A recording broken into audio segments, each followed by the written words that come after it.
Hey, this is Dave DeCamp from antiwar.com. This is anti-war news for Tuesday, August 27th, 2024.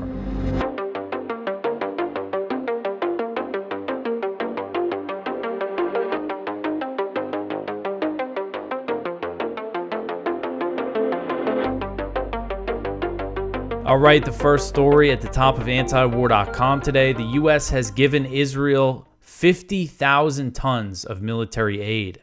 So the Israeli Defense Ministry said Monday that the U.S. has delivered over 50,000 tons of weapons and other military equipment since the start of Israel's genocidal campaign in Gaza, demonstrating the Biden administration's staunch support for the slaughter.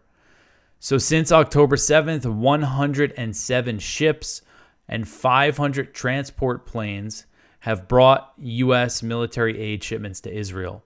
And I saw someone do the math on Twitter and say that 500 plane shipments, that's one plane arriving in Israel at a rate every 15 hours over the past 10 months. So it's just a huge amount of weapons that the U.S. has been shipping over there. And the Israeli Defense Ministry said that the deliveries have included armored vehicles, munitions. We know a lot of very heavy bombs have been sent over there, ammunition, personal protection gear, and medical equipment. The ministry added that the U.S. support was, quote, crucial for sustaining the IDF's operational capabilities during the ongoing war, end quote. They're very reliant on this support. Without it, they wouldn't be able to do what they're doing. The U.S. has enormous leverage over Israel, but isn't using it to get a ceasefire, just continues to fund this slaughter that we see happening in Gaza every day. So just other steps that Biden has taken, the administration has taken to support Israel. Biden signed a bill into law that included $17 billion in additional military aid for Israel, which is on top of the $3.8 billion that Israel receives every year. The State Department also recently approved a series of major arms deals for Israel worth $20 billion, including a new fleet of F-15 fighter jets. So I'm sure some of that $17 billion is going to go toward that. It could end up all being funded by U.S. aid. It's going to take a few years for all those deals to go through. But besides the military aid, the Biden administration has also provided intelligence for operations in Gaza and political support at the UN, and the administration is also helping spin this narrative that Hamas is the obstacle to a ceasefire when Netanyahu, and this is a narrative actually really only being spun in the U.S. by U.S. media. It's very clear if you read Israeli media that Netanyahu has been sabotaging the chances of doing everything he can basically to sabotage a ceasefire deal. So all this support, what has the result been? Over the past 10 months, this U.S.-backed campaign in Gaza has killed at least 40,435 people, including over 16,000 children. And that's according to Gaza's health ministry. And that 40,000 number is considered a low estimate because it doesn't include, they estimate 10,000 people are missing and trapped under the rubble. There's also many indirect deaths that have happened that probably have not been recorded. So the true death toll could be much higher. This is what you get with 50,000 tons of military equipment. All right, so the next one here. Top U.S. general visits northern Israel after Hezbollah attack. So Chairman of the Joint Chiefs of Staff, General Charles Q. Brown, the highest-ranking U.S. military officer, visited northern Israel on Monday, a day after Israel and Hezbollah exchanged their heaviest round of fire since October 7th. So Brown's visit, again, the day after this really shows the U.S.'s support for Israel in its fight against Hezbollah. The U.S. support goes beyond just Gaza. This has also helped sustain these airstrikes in Lebanon that have been going on every day. And it's emboldened Israel to escalate in the region. The U.S. provided Israel with intelligence for its strikes in southern Lebanon on Sunday and helped track Hezbollah missiles and drones that were fired into northern and central Israel. So Brown made this visit. So he visited Israel's Northern Command, the Israeli military's Northern Command headquarters, with the head of the IDF, Lieutenant General Herzi Halevi. The symbolism here, I think, is pretty big. I have this picture of Brown and Halevi in a helicopter on their way to the Northern Command headquarters. Just him showing up, again, the top U.S. general showing up in Israel, visiting the North the day after these big strikes. It just goes to show how supportive the U.S. is when it also comes to this northern front. So the IDF said that the two military leaders were, quote, presented with the ongoing combat against Hezbollah during the war and the operational plans for the future. They also discussed security and strategic issues regarding the expansion of operational tools and the strengthening of regional partnerships as part of the response to threats in the Middle East, end quote.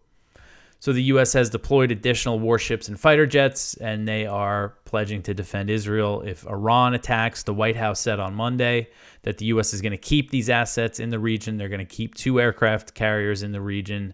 They're still expecting a response from Iran for the Israeli assassination of Hamas's political chief in Tehran.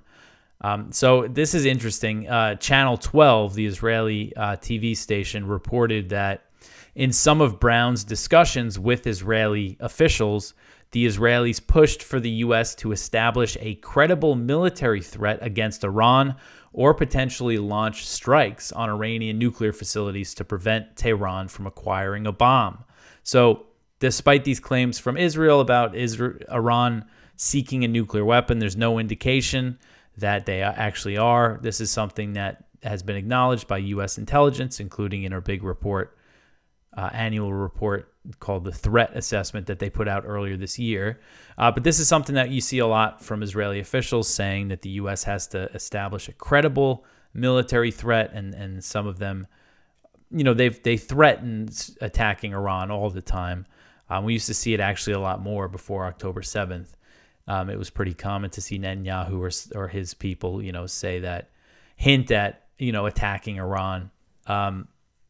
So Yoav Gallant, the Israeli defense minister, he also met with Brown, and in his statement, he made it sound like they were talking about potential military action against Iran. He said, quote, "We are at a point where we must always be ready to fulfill the shared commitment of Israel and the U.S. to prevent Iran from obtaining a military nuclear weapon," end quote.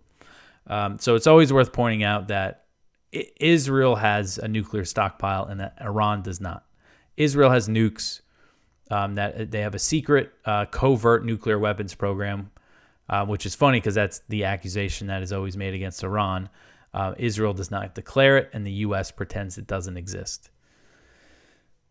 All right, so the next one here, 20 times that Israel used U.S. arms in likely war crimes. This article is from Stephen Semler at Responsible Statecraft.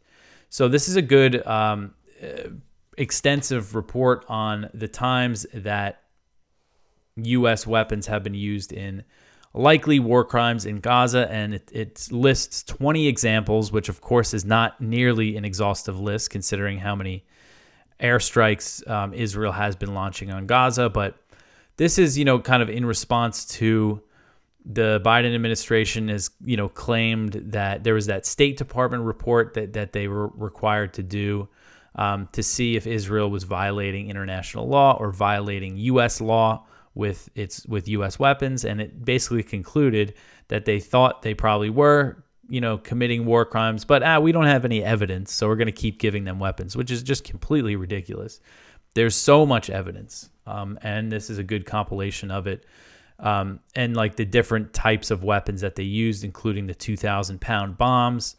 I'll just read a couple of examples of these war crimes here. One on October 7th, 2023, after the Israeli military told Gazans to flee to Khan Yunis for their safety, it bombed the Al-Lamdani family house in Khan Yunis. That's where they told them to flee. And between 15 and 40 people were killed in the attack. Remnants of a U.S.-made Mk-84 2,000-pound bomb were found at the site.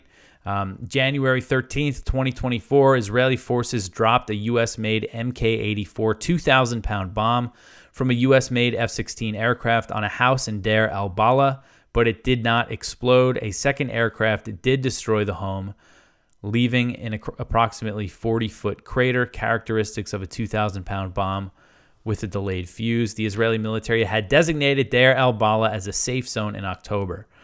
So bombing safe zones with, bombing where they're telling the Palestinians to go with the biggest bombs that they have, the biggest bombs that the U.S. provides. And they've also committed many war crimes with the smaller bombs, which, aren't very small. 250 pounds is the GBU-39 munitions. So it's a pretty good collection here of evidence of the U.S. Supporting these war crimes in Gaza. All right, so the next one here. Gvir wants to build a synagogue at Al-Aqsa. So Israeli Minister of National Security Itamar Ben-Gvir sparked a backlash on Monday by saying that he wanted to build a synagogue on the Al-Aqsa Mosque compound in the Israeli-occupied East Jerusalem. Al-Aqsa, known to the Israelis as Temple Mount, is one of the holiest sites in Islam.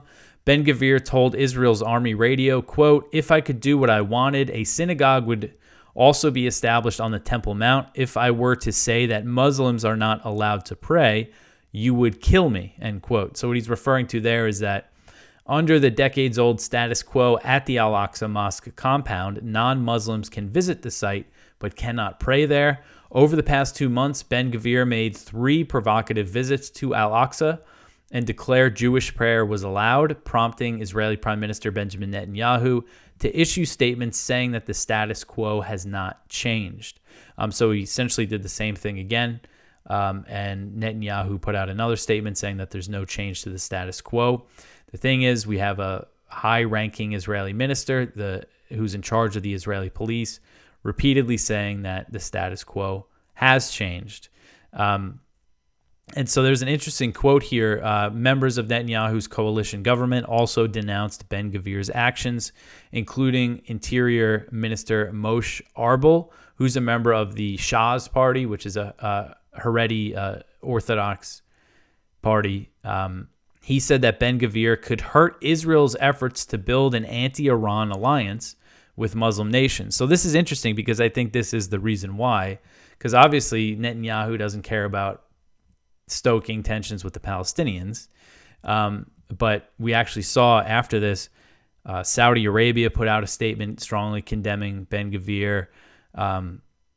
Egypt, which, I mean, Egypt's, they're not going to do anything, but, some other Arab countries that Israel wants to align with against Iran, condemning this. So this is Arbel. He said, quote, "Prime Minister Netanyahu must promptly rein in Mr. Ben-Gvir regarding his Temple Mount statements this morning. His reckless words jeopardize Israel's strategic alliances with Muslim nations, which form a crucial coalition against the Iranian axis of evil. His lack of judgment could have bloody consequences," end quote. So I thought that was an interesting quote. So Al-Aqsa, when he talks about building a synagogue, it sounds like he's talking about wanting to build the third temple. Al-Aqsa, the Temple Mount, is the site, is believed to be the site of 2 ancient Jewish temples that were destroyed. And there's some Orthodox Jewish traditions believe that a third temple will be built in the time of the Messiah. And then and this, I think there's more disagreement about this, but some of the Orthodox strains want to bring back animal sacrifices, want to build a temple, bring back animal sacrifices, maybe an attempt to bring about the Messiah. And then you have the evangelical Christians, the dispensationalists, this strain of evangelical Christianity that thinks building of the third temple is going to bring the Antichrist. So there's just a lot of implications here with what he's saying for a lot of people. So this is Ben-Gvir again, really stoking these religious tensions. And we know that he wants to conquer East Jerusalem. He wants to conquer the West Bank. That is clearly what's on his mind. All right, so the next one here, settlers kill Palestinian in the West Bank, and the Israeli military kills 5 others. So a total of 6 Palestinians were killed by Israeli settler and military violence in the occupied West Bank on Monday. 5 Palestinians were killed by an Israeli military strike on a house in the Nur Shams refugee camp near the city of Tulkarm. The Israeli military claimed it targeted a militant camp, but the Palestinian news agency Wafa described the slain as civilians. Wafa reported that 2 minors were killed in the Israeli strike, including a 15-year-old and a 16-year-old.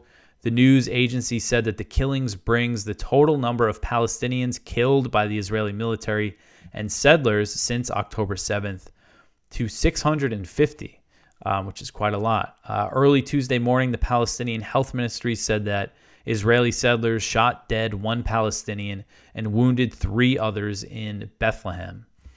Jewish settler violence in the West Bank has skyrocketed in the wake of October 7th, as most of the attention has been on the slaughter in Gaza.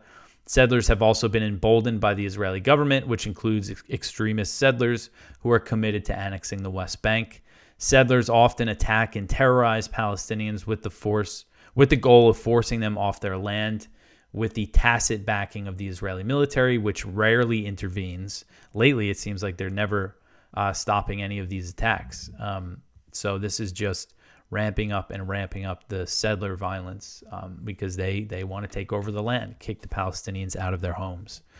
All right, so today, our show, we have a sponsor, the Expat Money Summit, the 2024 Expat Money Summit. If you remember, they sponsored us last year. So this is put on by Mikkel Thorup, who's the head of Expat Money, which is a really great resource for expats, people who live overseas. And I know that there are a few expats that listen to this show. And I know Mikkel likes the show and likes antiwar.com, because if you are an expat and you want to move around the world, geopolitical tensions and things like that really do matter. So because of that, they have some interesting speakers who will be discussing foreign policy stuff at this summit, but there's also it's going to be a great resource for you if you're an expat or if you're interested in moving somewhere else. So this is taking place. It's the world's largest offshore event, taking place entirely online from October 7th to the 11th, put on by Mikkel Thorup, host of the Expat Money Show and a highly sought-after expat consultant. So one thing that you will learn is why international diversification is a must for those looking to preserve their liberty and wealth. Learn everything you need to know about crafting your perfect plan B, how to acquire a second passport, countries where that's easy, diversify your finances offshore. Headline speakers include Dr. Ron Paul, Doug Casey, Scott Horton, Tom Woods, Mark Faber, Tom Luongo, and others. To reserve your complimentary ticket, it is free. Go to expatmoneysummit.com. That is expatmoneysummit.com. If you want to get a VIP ticket, there's a link in the description. Or if you want to use the code anti-war, you'll get $100 off the VIP ticket. And the VIP ticket includes panels of experts, and I'll actually be on one of those panels discussing the risk, what is the realistic risk of World War III and just other geopolitical tensions in general. So expatmoneysummit.com. All right, so to get back into the news here, Egypt opposes Israeli military presence at the border. So Egypt on Monday reiterated its objection to Israel maintaining control of the Gaza-Egypt border, known as the Philadelphia Corridor, as part of any Gaza hostage and ceasefire deal. So an Egyptian official said, quote, Egypt reiterated to all relevant parties its rejection of any Israeli presence at the Palestinian side of the Rafah crossing or the Philadelphia Corridor, end quote. The comment came after hostage deal talks concluded in Cairo on Sunday, with reports saying that no progress was made. Israel's demand to maintain the Philadelphia Corridor is one of the main obstacles to a deal, as Hamas wants an Israeli withdrawal from Gaza. So you have Egypt opposing this, and of course Hamas is also opposed to this as well. So Netanyahu insists on controlling this border, even though his military doesn't think it's necessary. And on Saturday, Reuters reported that Netanyahu has been in a dispute with Israeli negotiators who are willing to agree to an Israeli withdrawal from the Philadelphia corridor. So basically, the negotiators are saying we can withdraw, and Netanyahu is saying no, we can't, because he doesn't want a deal, again, which has become very clear. So after there was a meeting in Cairo on Sunday, Hamas called again for the implementation of the ceasefire deal that was presented by President Biden a few months ago, saying that this current deal, doesn't have a permanent ceasefire, doesn't include an Israeli withdrawal. So again, the important point here is that it's not only Hamas saying that the deal, it's not just Hamas saying that the deal is unacceptable. You also have the Israeli officials saying, we don't need these elements of it. And Netanyahu's trying to sabotage things. They just want a temporary ceasefire. These Israeli officials, the Israeli military, they want to rest, but they want to be able to restart, which is the unfortunate thing, is that it does look like if there is any deal, it's only going to be temporary. The U.S. is basically giving Israel a guarantee that it can restart things. All right, so the next one here, UN aid operations halt in Gaza after Israeli evacuation orders. This is from Al Jazeera. So after the latest evacuation orders in Deir al-Balah in central Gaza, the UN has been forced to halt its aid operations. Because of that, this is a senior UN official briefing reporters in New York. So the official said, quote, "We're unable to deliver today with the conditions that we're in."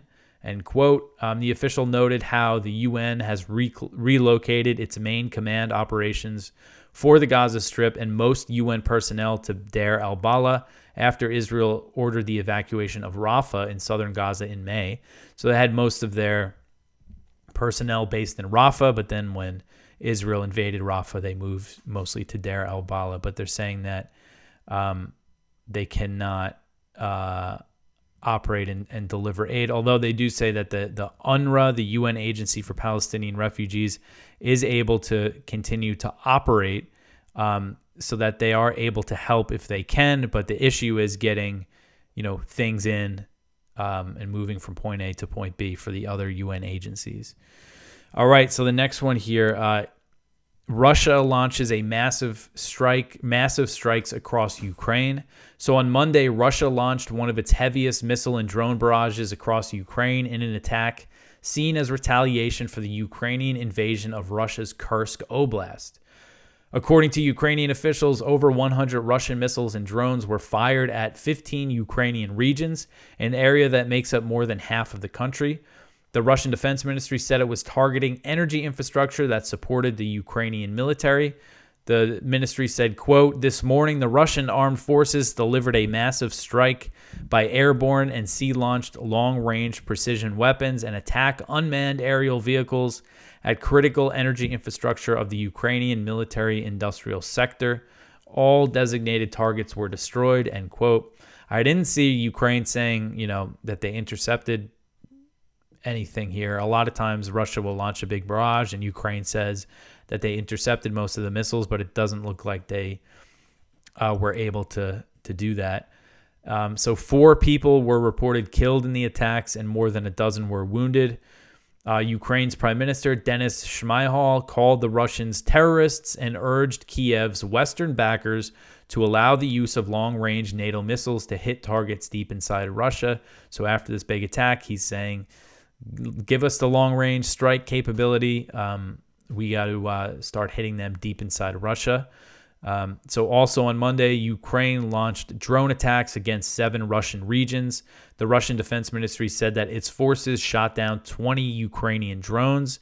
In the Saratov Oblast, drone debris hit residential buildings, wounding at least 4 people.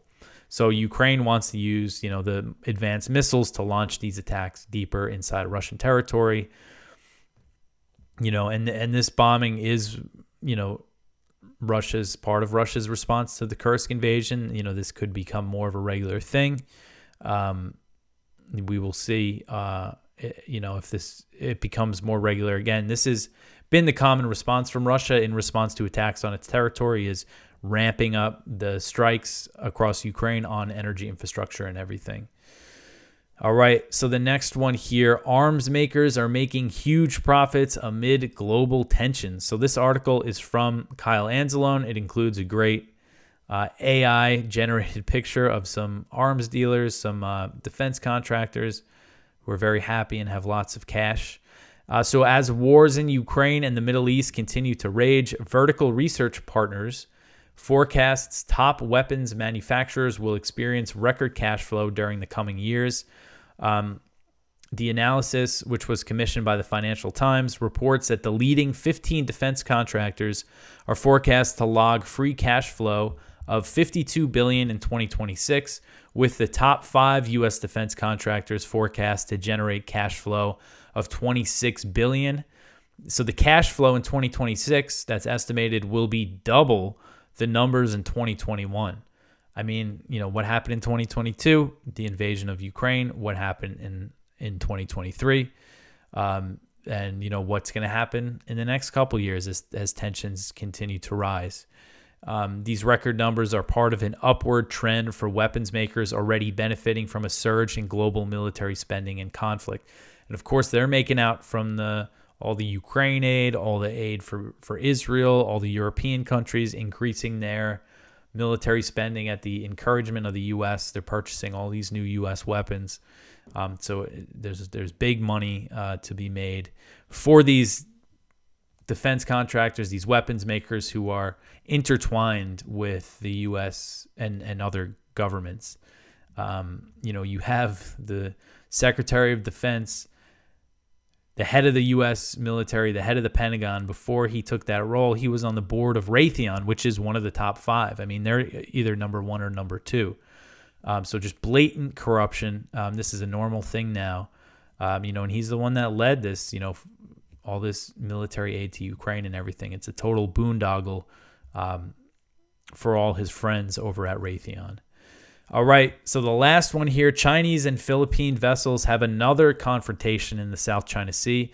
So this article is from the South China Morning Post. There was no collision, but there was another confrontation between Chinese and Philippine vessels in the South China Sea. The Chinese Coast Guard said that it took control measures against 2 Philippine ships that illegally intruded into waters off Sabina Shoal on Monday, the third confrontation near the disputed South China Sea atoll within a week, because that first collision was last Monday, then there was the one on Sunday, and now another one on Monday.